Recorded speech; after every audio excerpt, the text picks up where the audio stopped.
Hello friends, this is Pragnesh Suthar. Welcome to our English class. Today we are going to see the part 2 of Nelson Mandela's Long Walk to Freedom, class 10th. Last में हमने first comprehensions देखा था जिसमें Nelson Mandela ने अपने इनॉग्रेशंस के वक्त जो स्पीच दी थी उस स्पीच में what he says about the south African freedom. He has mentions that ki never again shall it be that this beautiful land will again experience the oppressions of one another and let the freedom reign. So उसके बाद के जो comprehensions के questions थे you might have just solved it. आगे बढ़ते हैं second part की तरफ. A few moments later we all lifted our eyes in awe as a spectacular array of South African jets, helicopter and troops. Carriers roared and in perfect formations over the Union buildings. Few moments later, we all lifted our eyes. Nelson Mandela याद कर रहे हैं कि कुछ moments के बाद जब ये इनॉग्रेशंस में शपथ ग्रहण हो चुकी थी उसके बाद कुछ ही मोमेंट्स के बाद सब अपनी अपनी आंखें इन ऑ का मीनिंग क्या होता है? That is called a wonder और रिस्पेक्ट, यानी as a spectacular array. Spectacular array का यहाँ पे मीनिंग आपको दिया गया है already. You can see that here is a mention that you can see that an impressive display, colourful and attractive, that is known as. So South African jets, helicopters and troops carriers roared in a perfect formations over the Union building. ये जो union building है उस union building के ऊपर south Africans के array, spectacular array का meaning होता है इम्प्रेसिव डिस्प्ले. जिस तरह से हम देखते हैं कि हमारे नेशनल फेस्टिवल होते हैं 15 अगस्त 26 जनवरी, उस वक्त जिस तरह से हेलीकॉप्टर या तो जेट प्लेन जो होते हैं वो एक परफेक्ट फॉर्मेशंस में, परफेक्ट इम्प्रेसिव डिस्प्ले में हवा में जिस तरह से अलग अलग तरह की परफेक्ट फॉर्मेशंस बनाते हैं और हमारे राष्ट्र ध्वज को सम्मान देते हैं, तो उसी तरह से इस मोमेंट के ऊपर भी ये सारी चीज़ें इस तरह से कैरियर रॉड, यानी वो ट्रुप जो थे वो रॉड करते हुए, आवाज़ करते हुए, चीखते हुए एक फॉर्मेशंस में यूनियन बिल्डिंग्स के ऊपर होवरिंग कर रहे थे. It was not only a display of a pinpoint precision. You can see that a pinpoint precision. ये जो आप देख रहे हो pinpoint precision, इसका मीनिंग होता है perfect. क्या मीनिंग होता है? Perfect. Pinpoint precision का. So it was not only a display of pinpoint precision. Actually ये जो सब लोग इस तरह से इस देश के मान सम्मान में जो आगे बढ़ रहे हैं, इस तरह से जेट प्लेन्स, हेलीकॉप्टर, ट्रुप जो है स्पेक्टिकुलर एरे में जो है, तो ये सिर्फ और सिर्फ एक परफेक्ट प्रोसेशंस या तो फिर एक डिस्प्ले नहीं है and a military force but a demonstration of the militaries loyalty. लेकिन ये साथ साथ में दूसरा क्या है? Demonstration of the military loyalty, यानी ये जो मिलिट्री फोर्स है उसकी एक लॉयल्टी है टू द डेमोक्रेसी. किसके लिए? उनकी जो आज एक डेमोक्रेटिक गवर्नमेंट जो बनने जा रही है, डेमोक्रेसी जो क्रिएट होने जा रही है, उस डेमोक्रेसी की तरफ उन मिलिट्रीज की जो लॉयल्टी है वो शो कर रहा है इस तरह से. To a new government that had been a freely and a fairly elected. एक ऐसी गवर्नमेंट के लिए ये लॉयल्टी शो कर रहे हैं जो एक फ्रीली और फेयरली यानी बहुत जायज़ तरह से इलेक्टेड हुई है. Only moments before the highest generals of the south African defence force and police. कुछ ही मोमेंट्स पहले की बात है, the highest generals of south African defence force, यानी साउथ अफ्रीका की जो डिफेंस फोर्स है उसके जो हाईएस्ट जनरल्स होते हैं, यानी आर्मी ऑफिसर्स होते हैं, पुलिस होते हैं, इन सभी के देयर चेस्ट बिडेक्ट. ये बिडेक्ट का मीनिंग क्या है यहाँ पे? तो बिडेक्ट का मीनिंग हम कर सकते हैं डेकोरेटेड. क्या कर सकते हैं? डेकोरेटेड. डेकोरेटेड यानी उनके जो सीने हैं, यानी चेस्ट जो है उन सभी आर्मी ऑफिसर जनरल्स की जो चेस्ट है वो बिडेक्ट है, डेकोरेट है. किसके डेकोरेट है? With ribbon and the medals from days gone by. यानी ये जो दिन गए, डेज गॉन बाय, उस वक्त उनकी जो रिबन्स और मेडल्स से उनका जो सीना था, उनकी जो यूनिफॉर्म थी, वो क्या हो रही थी, डेकोरेटेड हो रही थी। एंड सल्यूटेड मी, किसको सल्यूट कर रहे थे, नेल्सन मंडेला को सल्यूट कर रहे थे। एंड प्लेज्ड देयर लॉयल्टी, और उनकी जो लॉयल्टी है उस लॉयल्टीज के लिए प्लेज यानी कसम खा रहे थे। I was not unmindful of the fact, यहाँ पे है नॉट अनमाइंडफुल। नॉट अनमाइंडफुल का मीनिंग यहाँ पे क्या है, that is called aware of, यानी मैं ये जानता था। I was not unmindful of the fact that not so many years before they would not have saluted but arrested me, कि मैं इस बात को भूला नहीं हूँ, इस बात से अनअवेयर नहीं हूँ, that so many years before, कि कुछ सालों पहले, they would not have salute but arrested me, कि वो मुझे सल्यूट नहीं करते, वो मुझे अरेस्टेड कर लेते। Finally chevron of Impala jets, chevron का मीनिंग होता है pattern in a shape of V, यानी आप देख सकते हो जिस तरह से जो एम्पाला जेट्स यानी एक पर्टिकुलर नाम है, जो प्लेन होते हैं जेट प्लेन, उसमें जिस तरह से वो ऐसे इस तरह से वी शेप में सारे एक ऐसा वी शेप क्रिएट करते हुए आगे की तरफ बढ़ते रहते हैं। आपने देखा होगा 15 जनवरी और 15 अगस्त और 26 जनवरी में। So fact that not so many years before they would not have a saluted but arrested me. Finally a chevron of Impala jets left a smoke, और ये सारे विमान अपने पीछे इस तरह से क्या छोड़ते होंगे, स्मोक छोड़ते होंगे अलग अलग कलर की। So that is known as, तो finally a chevron of Impala jets left a smoke trail of a black, red, green, blue and gold of a new South African flag। और ये सारे colour जो Impala jet से जो सारे colours इस तरह से उस जेट प्लेन में से बाहर निकले, तो वो किस तरह की शो कर रहे हैं, साउथ अफ्रीकन फ्लैग में जिस तरह से कलर होते हैं उस फ्लैग को यहाँ पे शो कर रहे हैं। जैसे कि the day was a symbolise for me by the playing our 2 national anthems and the vision of the white singing. The day, ये जो दिन है, वॉज सिम्बोलाइज, उनके लिए बहुत ही बड़ा सिम्बोलाइज दिन है for me by the playing of our 2 national anthems, जिसमें एक साथ 2 नेशनल एंथम उसी दिन साथ में गाई जाती थी।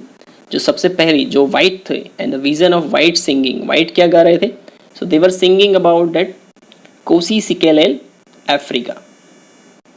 कोसी सिकेलेल अफ्रीका, इसका मीनिंग क्या होता है, इसका मीनिंग होता है lord bless Africa. So this is the meaning of it, कि लॉर्ड जो है वो क्या करे, अफ्रीका को ब्लेस करे। And the black singing that is called Die Stem, जिसका भी मीनिंग सेम ही है, Die Stem the old anthem of republic. तो ये वाइट पीपल्स की और ये ब्लैक पीपल्स की क्या है, दोनों एंथम्स है। ये दोनों एंथम उस दिन साथ में गाई जा रही है। Although that day neither a group knew the lyrics of anthem, भले ही उस दिन that day neither the group of the lyrics of anthem, वो लोग शायद उसके लिरिक्स तो जानते ही नहीं थे कि क्या एंथम के लिरिक्स गाए जा रहे हैं।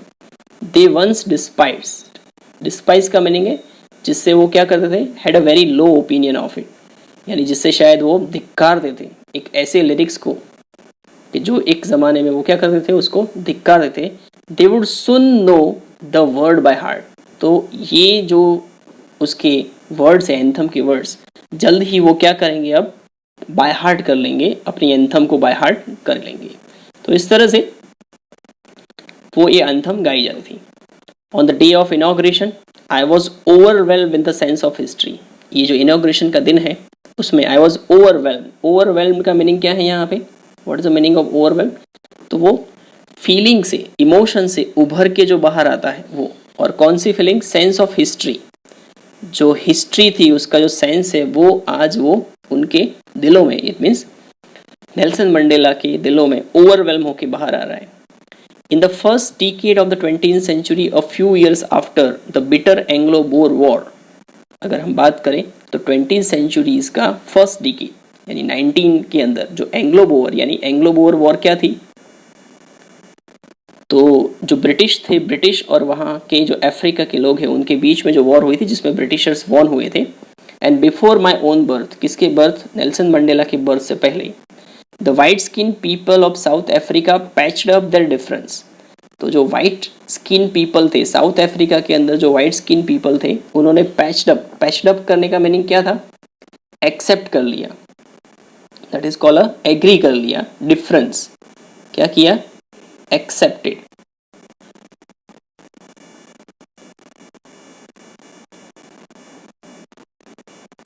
So they accepted what they accepted over there?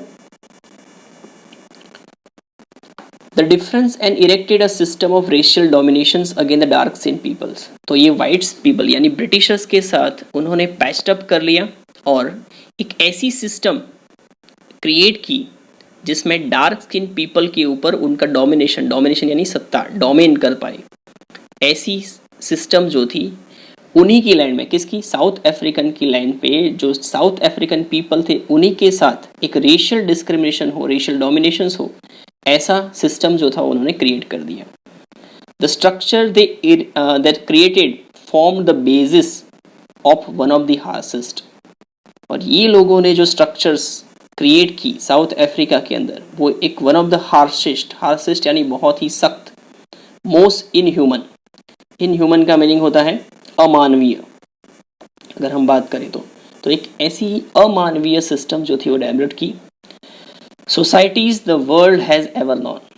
एक ऐसी इनह्यूमन, एक ऐसी हार्शेस्ट सोसाइटीज को जन्म दिया जो शायद ह्यूमन के नॉन में कभी थी ही नहीं, यानी ऐसी सिस्टम क्रिएट की जिसको शायद इंसान जानता भी नहीं था। Now in the last decade of the 20th century and my own 8th decade as a man, now in the last decade of 20th century का जो लास्ट डिकेड था उसमें, now my own 8th decade as a man, यानी अब Nelson Mandela का 80 साल के हो चुके थे। दैट सिस्टम हैड बीन, ये जो सिस्टम है, had been over tuned forever. उनके 80 साल पर होने पे यानी लास्ट डिकेड ऑफ सेंचुरी में, 20th सेंचुरी में, ये जो सिस्टम थी, कौन सी सिस्टम? अपार्थाइड सिस्टम जो थी वो क्या होने जा रही है? Over tune. ओवर ट्यून का मीनिंग क्या होता है यहाँ पे? What do we can call over tune?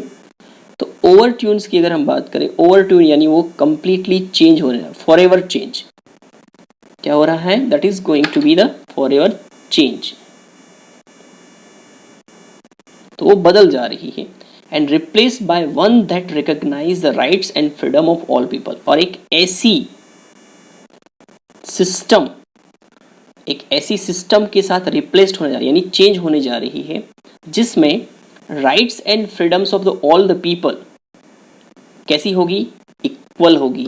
सबकी फ्रीडम, सबके राइट्स जो है वो एक समान होंगे, regardless of the colour of the skin. उनकी स्किन का कलर कैसा है इसको ध्यान में लिए बिना, यानी स्किन का कलर ध्यान में लिया नहीं जाएगा, लेकिन उनकी फ्रीडम और राइट्स जो है उसके बिना ही इक्वल जो है उनको मिलेगी। That day had come about through the unimaginable sacrifice of thousand of my people. और ये दिन कब आया, कैसे आया? तो अनइमेजिनेबल यानी हम कल्पना भी ना कर सके, ऐसे sacrifices of thousand of my people, यानी साउथ अफ्रीका के ऐसे हजारों लोगों ने जो सेक्रीफाइस किया है, उस सेक्रीफाइस की वजह से ये जो दिन था वो दिन आज आया है। People whose suffering and courage can never be counted और रीपेड। पीपल कैसे लोग? जिनका सफरिंग, जिन्होंने जो सफ़र किया है, उनकी जो करेज जो है, जिसको हम कभी हमारी गिनती में भी नहीं ले सकते, या उसको हम वापस से रीपे यानी उसके लिए उसको हम रीपेड भी नहीं कर सकते, ऐसा करेज और सफरिंग इन लोगों का, जिसकी वजह से आज का दिन हमें ये मिला है। I felt that day as I have on so many other days. I have felt that day, उस दिन, as I have on so many others day, जैसे दूसरे दिन थे, काफ़ी सारे ऐसे दूसरे दिन थे, उसी के जैसा आज उनको फील हो रहा था। That I was a simple the sum of all those African patriots who had gone before me. Nelson Mandela कह रहे हैं कि उनको आज उन सभी अफ्रीकन पैट्रियोट जो उनसे पहले जिन्होंने ये स्ट्रगल में अपनी जान गंवा दी, उससे पहले उनसे पहले जितने भी पैट्रियट थे जिन्होंने इस स्ट्रगल में अपनी जान गंवाई, आज उनको उन सभी का सम यानी उनमें से एक उनको महसूस हो रहा है कि वो भी उनमें से एक ही है। That long and a Nobel line ended, वो जो पैट्रियट थे मुझसे पहले वाले, जिन्होंने सेक्रीफाइस किया, जिन्होंने जान गंवाई अपनी इस फ्रीडम के लिए, इस राइट्स के लिए, वो जो लॉन्ग लाइन थी, जो नोबल लाइन थी, आज अंत हुआ है। Now begin again with me, जो फिर से मेरे साथ अब शुरू हो रही है, यानी अब मेरे साथ ये लाइन पैट्रियट की शुरू हो रही है। I was pain that I was not able to thank them. Nelson कह रहे हैं कि मुझे ये बहुत दुख हो रहा है कि मैं उन सभी का शुक्रिया अदा नहीं कर पा रहा हूँ, मैं उनको थैंक्स नहीं कह रहा हूँ। And that they were not able to see what their sacrifice had wrought, कि मैं इसलिए भी दुखी हूँ कि they were not able to see, कि वो लोग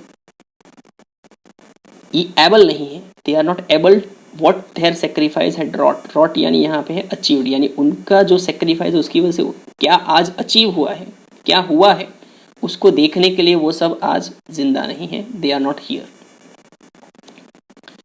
the policy of apartheid create a deep and lasting wound in my country and my people.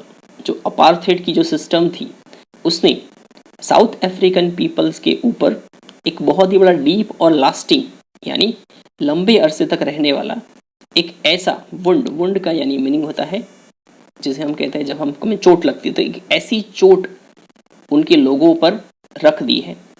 All of us will spend many years if not generation recovering from that profound hurt.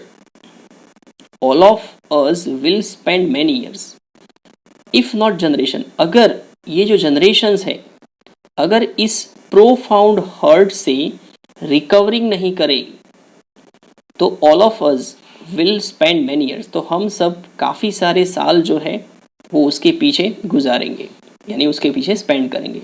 But the decades of the operation and brutality had another, but the decades यानी एक ऐसा दायका of operation यानी जिसमें लोगों को suppressed किया जाता है, उनको एक्सप्लॉइट किया जाता है, उनके ऊपर त्रास गुजारा जाता है, ऐसी ब्रूटलिटी यानी घातक उनके ऊपर जो असर की जाती है। हैड अनदर, एक दूसरा ऐसा अनइंटेंडेड इफेक्ट, तो उस ऑपरेशन ने, उस ब्रूटलिटी ने लोगों के ऊपर क्या किया है, अनइंटेंडेड का मीनिंग है जिसको इरादा भी नहीं था, ऐसी effect. And that was that it produce the Oliver Tambos, the Walter Sisulus, chief Luthulis, Yusuf Dadoos and the Bram Fishers, the Robert Subukus of our times. But the decades of the operation and brutality had another unintended effects, and that was that it produced, यानी ये जो brutality है, ये जो operations है, ये जो operations जो है उसकी एक दूसरी इफेक्ट भी देखने को मिलती है जो शायद अनइंटेंडेड है। अनइंटेंडेड यानी इरादे से नहीं, बिना इरादे से ऐसी इफेक्ट दिखने मिली है जिसने किसको प्रोड्यूस किया है, the Oliver Tambos, Walter Sisulus, chief Luthulis, the Yusuf Dadoos, Bram Fischers, Robert Sobukwes of our time, जो उनके वक्त के man of such a extraordinary courage, wisdom, generosity that their like may never be known again. इस brutality ने, इस operations ने ऐसे महान महान हस्तियों को पैदा किया है। These are some prominent names in the struggle against apartheid. ये सब ऐसे नाम हैं जिन्होंने अपार्थाइड सिस्टम्स के सामने अपनी स्ट्रगल करी थी।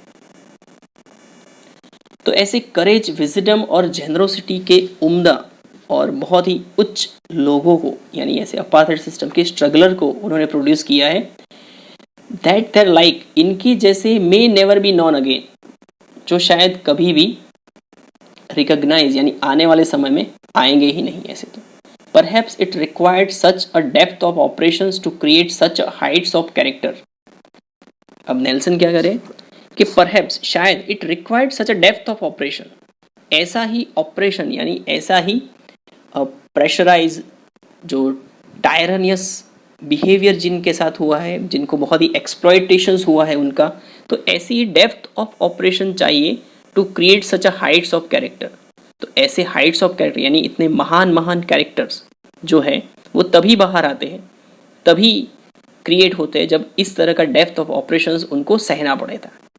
My country is rich in a minerals and a James that lie beneath it soil. लोगों का कहना है कि मेरा जो कंट्री है वो कंट्री मिनरल से भरा हुआ है, जेम्स यानी डायमंड से भरा हुआ है, उसकी सॉइल्स के बेनिथ में ये सारी चीज़ें हैं। But I have always known that, लेकिन नेल्सन कह रहा है कि मैं ये जानता हूँ that it's greatest wealth is it's people, कि किसी भी कंट्री की या तो मेरी कंट्री की जो सबसे बड़ी वेल्थ है, सबसे बड़ी संपत्ति है, वो कौन सी है? उसके लोग हैं। Finer and truer than the purest diamonds, और ये जो लोग हैं वो फाइनर, सबसे बेस्ट, सबसे सच्चे, जिस तरह से डायमंड प्योरेस्ट होता है उससे भी ज़्यादा प्योर है। It is the from this comrades in the struggle. Comrades का मीनिंग क्या है यहाँ पे? What is the meaning of comrades? Comrades का मीनिंग होता है that is called a companion, जो उनके साथ थे, ऐसे कंपेनियन हम कह सकते हैं। तो that is a known as a companion. It is from this comrades in a struggle that I learned the meaning of courage. यही सारे कॉमरेड्स यानी यही सारे पैट्रियोटिक जो थे, जो मेरे साथ स्ट्रगल में थे, जिनके साथ मैं स्ट्रगल में था, उन्हीं से मैं करेज का मीनिंग सीखा हूँ, टाइम एंड अगेन, बार बार, वक्त आने पर। आई have scene man and woman risk and give their lives for an idea. एक ऐसे लोग जिनको मैंने देखा हुआ है, the time and gives have seen a man and woman risk their lives for the idea. Idea यानी किसका आइडिया? आज़ादी के लिए जो आइडिया बना है वो idea. This is college. I have seen a man stand up to attack. Stand up, what is the meaning of stand up? Stand up का मीनिंग क्या हो सकता है? तो स्टैंड अप का मीनिंग है फेस करना। क्या होता है? फेस ऑफ यानी सामना करना। I have seen a man stand up to attacks and torture without breaking. मैंने ऐसे लोग देखे हैं जो डटे रहे हैं, स्टैंड अप रहे हैं, to attack and torture without breaking. ऐसे अटैक और टॉर्चर उनके साथ होते रहे लेकिन बिना टूटे। शोइंग अ स्ट्रेंथ, अपनी ताकत दिखाते हुए। Resilience, resilience mean ability to deal with a kind of the hardship, यानी ऐसी सारी हार्डशिप जो उनको इस स्ट्रगल में फेस ऑफ करनी पड़ी, उसके सामने उन्होंने ताकत दिखाई, बिना टूटे वो डटे रहे। दैट डिफाइज द इमेजिनेशन, शायद हम उसकी इमेजिनेशंस में भी सोच नहीं सकते, हमें सपने में भी शायद वो तोड़ दे, ऐसा डिस्ट्रॉय कर दे, ऐसी में वो क्या कर रहे थे? डटे रहे थे। I learn it that courage was not the absence of fear. ये बहुत ब्यूटीफुल लाइन है, याद रखिएगा इसको, बिकॉज ये क्वेश्चन में भी पूछा जाता है कि according to Nelson Mandela what is courage, ये क्वेश्चन पूछा गया है। So that you have to very much remember what is the courage. तो courage was not absence of fear but the triumph over it. लेकिन आप क्या करेंगे? उस फियर को अगर ओवरकम करते हो, उसके ऊपर विजय पाते हो, तो that is called courage. The brave man is not he who does not feel afraid. बहादुर इंसान वो नहीं है जिसको डर नहीं लगता है, but he who conquer the fear, लेकिन वो है जो अपने फियर को जीत लेता है। तो ये नेल्सन मंडेला के अकॉर्डिंग उनकी करेज की डेफिनेशन थी। तो ये क्वेश्चन आपको पूछा जाता है, no one is born hating another person because of the colour of the skin. इस दुनिया में इंसान जन्म लेता है तो वो जन्म लेता है, तो जन्म के साथ ही किसी दूसरे इंसान को उसके कलर, उसके स्किन, उसके बैकग्राउंड या उसके रिलीजन्स को लेकर वो जन्म के साथ ही उसको नफरत करना शुरू नहीं कर देता है। People must learn to hate. लोग क्या करते हैं? नफरत करना सीखते हैं। And if they can learn to hate they can be taught a love. अगर वो नफरत करना सीख सकते हैं, they can learn to hate, तो फिर उनको प्यार करना भी सिखाया जा सकता है। फॉर लव, यहां पे फॉर का मीनिंग होता है because. For love, because love comes more naturally to the human heart than its opposite. क्योंकि प्यार जो है वो इंसान के हार्ट में से नेचुरली बाहर आता है। नफरत जो है वो नेचुरली बाहर नहीं आती है। जिस तरह से हम जानते हैं ना कि भाई प्यार तो हो जाता है, किया नहीं जाता, तो इस तरह से प्यार जो है, लव जो है वो नेचुरली बाहर आता है, जबकि नफरत जो है उसके लिए पैदा करनी पड़ती है। तो इसीलिए राइटर ने यहाँ पे लिखा है that for love comes more naturally the human heart than its opposite, यानी ऑपोजिट का मीनिंग क्या है, नफरत, यानी प्यार जो है वो नेचुरली आता है। इवन इन द ग्रीमेस्ट, यहाँ पे ग्रीमेस्ट का मीनिंग क्या है, तो ग्रीमेस्ट यानी serious, you can say that it is called it is a serious situations, rather we can say that एक ऐसी situation, the words grim it means that is a serious, बहुत ही serious, बहुत ही गंभीर सिचुएशन, यानी even in the grimmest time in prison, यानी जब वो जेल में थे, 30 ईयर्स तक उनको जेल में रहना पड़ा था, तो उस जेल में थे और बहुत ही सीरियस वक्त वो गुजार रहे थे। When my comrades and I were push to our limits, push to our limit का मीनिंग यहाँ पे दिया गया है, देखिए, push to the last point in our ability to bear pain, यानी जिस तरह से हमने भारत में भी देखा है कि भारत के जो आज़ाद के पैट्रियोटिक थे, आज़ादी के, उनको अंग्रेज़ जो थे वो बहुत ही ज़्यादा टॉर्चर किया करते थे, इस तरह से उनको टॉर्चर किया करते थे कि वो अपनी लिमिट जो है उसको भी पार कर जाए। इट मीन्स एबिलिटी ऐसी थी उनकी कि इतनी एबिलिटी थी कि उनको उसकी एबिलिटी से भी ज़्यादा पेन दिया जाता था। I would see the glimmer of a humanity in one of the guards, ऐसे वक्त में, यानी सीरियस टाइम पे भी प्रिजन्स के, व्हेन उनके जो कॉमरेड्स थे और वो थे जो उनको पुश्ड टू अवर लिमिट्स, यानी उनकी लिमिट से भी ज़्यादा उनको पेन दिया जाता था। तो नेल्सन कह रहे हैं कि I would see a glimmer, मैंने क्या देखा, चमक देखी, किसकी, of humanity in one of the guards, उस गार्ड्स में से किसी एक में मैंने ह्यूमन की, यानी मानवता की एक ग्लिमर, एक चमक जो थी वो मुझे दिखाई दी। Perhaps just for a second, शायद सेकंड के लिए ही होगी, लेकिन देखी, but it was enough to reassure me and keep me going, लेकिन ये जो ह्यूमैनिटी जो दिखी कि एक बार, एक मोमेंट के लिए उन गार्ड को भी ऐसा लगा कि इनके साथ इतना दुर्व्यवहार नहीं होना चाहिए, यानी वो ह्यूमैनिटी की साइन थी जो उनको उस गार्ड में दिखी। तो फॉर अ सेकंड भले ही दिखी हो, लेकिन ये उनके लिए काफ़ी इनफ थी to reassure me keep me going, कि मैं, यानी नेल्सन मंडेला और उनके कॉमरेड्स जिस स्ट्रगल के लिए ये सब सह रहे हैं, जिस स्ट्रगल के लिए ये सब कर रहे हैं, अपार्थाइड सिस्टम को रिमूव करने के लिए कर रहे हैं, तो वो उनको इनफ अश्योर कर रही थी कि उनको आगे बढ़ते ही रहना चाहिए, उनको टूटना नहीं चाहिए। तो ये उनके लिए एक इंस्पिरेशन थी। Man's goodness is a flame, ये भी एक क्वेश्चन बन सकता है कि man's goodness is a flame that can be hidden but never extinguish, इंसान की जो अच्छाई होती है एक फ्लेम यानी एक ज्योत के समान है, जिसको थोड़ी देर के लिए छुपाया जा सकता है बट इसको बुझाया नहीं जा सकता है। तो ये भी एक क्वेश्चन बन सकता है कि man's goodness is a flame that can be hidden but never extinguish, explain in the reference to long walk to the freedom, ऐसा क्वेश्चन। तो ये जो ऊपर का जो पैराग्राफ है उसका जो इंसिडेंट है वो आपको नरेट करना रहेगा और वो आपको एक्सप्लेन करना रहता है। तो ये आज का पार्ट 2 था, कॉम्प्रिहेंशन 2 जो था, जो हमने देखा। इसको you have to read it properly, और इसके पीछे 5 क्वेश्चन जो दिए कॉम्प्रिहेंशन चेक के लिए, ये भी आपको सॉल्व करने हैं, जिस क्वेश्चन में से भी आपको एग्जामिनेशन में पूछे जाते हैं क्वेश्चन। तो तब तक के लिए इसको सॉल्व करिएगा। नेक्स्ट लेक्चर में हम आगे बढ़ेंगे इस चैप्टर्स के लिए। तब तक के लिए थैंक यू सो मच।